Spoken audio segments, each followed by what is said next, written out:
ஐயோ இவ்வளவு பிரியாணியா? இதை பார்த்தாலே ஹார்ட் அட்டாக் வருங்க.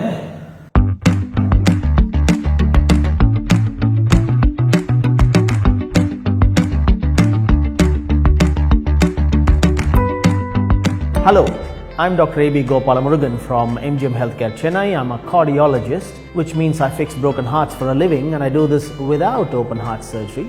That's my specialty.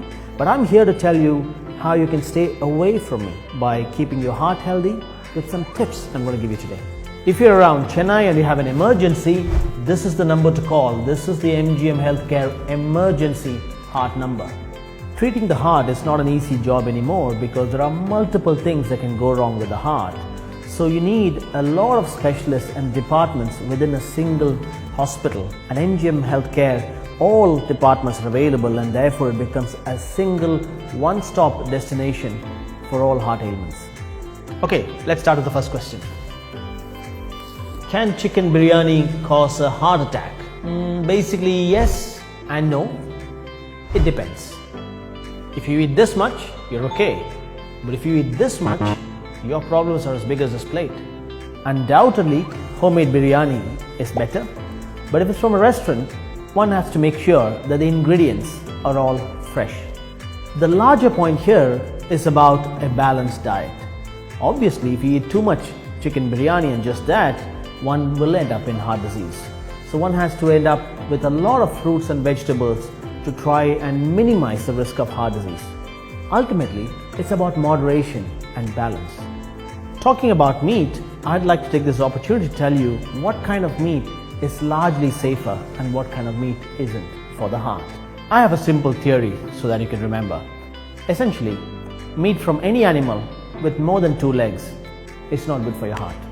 Fish, yes, it has no legs, so it's good for you. Chicken, yeah, 2 legs, so still okay, it's good. Mutton, beef, pork, more than 2 legs, so too much bad cholesterol, so bad for your heart. If you're eating too much of this red meat, you might as well order heart surgery along with it.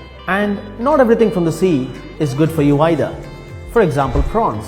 Prawns have a lot of cholesterol in them, so too much prawns is not good, because if you think about it, prawn has more than 2 legs. In fact, they have at least 20 each. So let's look at the next question. I'm a 70-year-old heart patient. Can I eat oily food? The answer I'm going to give you now is going to make your family really angry. But I owe you the truth. Even if you're a 70-year-old heart patient, you can eat oily food. So the answer is a loud yes. 40-50 சாப்பிட்டா தானே 70 பாதிக்கும், 70 சாப்பிட்றது 100 தானே பாதிக்கும். So சாப்பிட்டு சந்தோஷமாக இருக்கலாம். But in moderation. So you can have a bhaji or a samosa when you feel like it, but remember, portion control matters.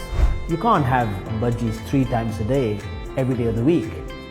Perhaps you can have a plate of bhajis once a week, absolutely fine, but you got to balance it out with fruits and vegetables.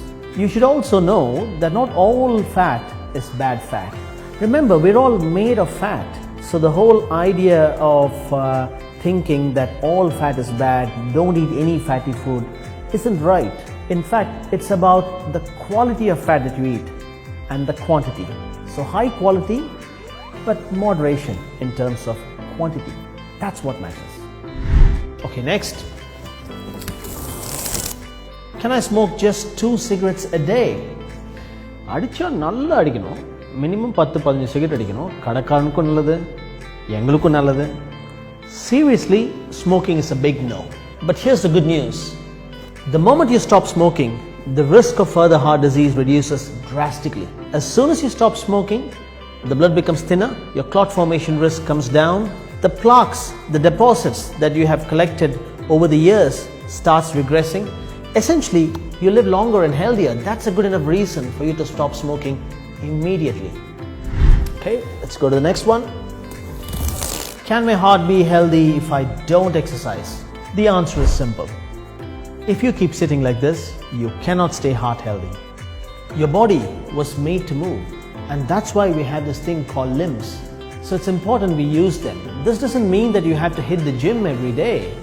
Just walking, standing, having this regular physical activity can help you have a healthy heart. Perhaps taking the stairs and avoiding the lift is a good thing, adds a lot of steps on a daily basis. Perhaps walking to the nearby store and avoiding taking the car or the bike will add a lot of steps further, thereby minimizing the risk of heart disease for you.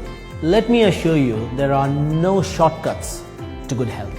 People talk about a lot of diets like paleo diet, keto diet. But let me tell you, these diets can give you a short-term benefit, but they're not a long-term sustainable way to remain healthy because they focus on a particular kind of diet and make you deficient in others, so they're not balanced. So my suggestion is to maintain a balanced diet, increase physical activity, and that is the easiest and the most time-tested way to remain healthy.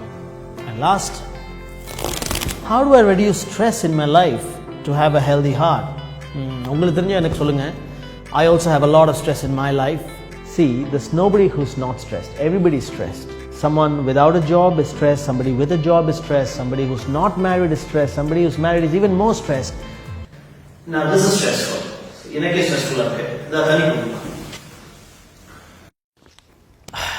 See, we can't control the world. We can only learn how to deal with it. So you need to learn how to deal with your stress. The easiest to deal with stress is good sleep. So good, sound sleep is the best medicine to deal with stress. Having a healthy routine can help. Maybe bringing in a hobby into your life can help you relax. Spend more time with your friends, family. Spending time with loved ones can help immensely. Meditation, yoga, and even having a good laugh are very good stress busters. My favorite way in today's world to deal with stress is to throw this damn thing away. Your phone is your enemy to a calm life. All of us use phones. We get notifications, we get emails, we get social media alerts, and we use the phone a lot. As a result, it makes our brains sucked in to the stressful world and therefore leads to heart disease. In fact, I want to propose this. The World Heart Day should be the World No Phone Day. It's the best treat for our ever-beating hearts. And now that we've reached the end of the video, and those of you who are watching this on your phones, please switch off your phones for the rest of the day and give your heart and mind a day off. Okay, finished? I'm going to practice what I preach. I'm going to switch off my phone right now. அந்த பிரியாணி பண்ணுவாங்க கொஞ்சம்